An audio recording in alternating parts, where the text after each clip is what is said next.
Good morning, friends. Welcome back. I'm back in my usual morning walk in one of the quiet villages near our community. And just for you to get the look and feel of this village, let me just pan my camera.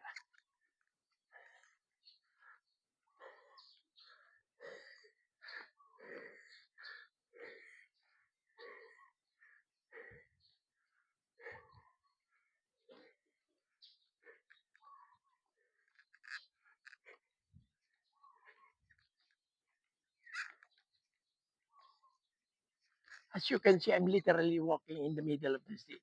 That's how quiet this village is. Actually, this is just one of the two villages where I do my 10,000 step walk every day. And yesterday, I was able to clock in at 14,341 steps. The weather was good yesterday, so I had a good walk. So let's just hope that the weather will be fair today so we can cover more areas. And let's see how far my feet would bring me and how many number of steps will I be able to clock in today. Okay? See you and have a nice day.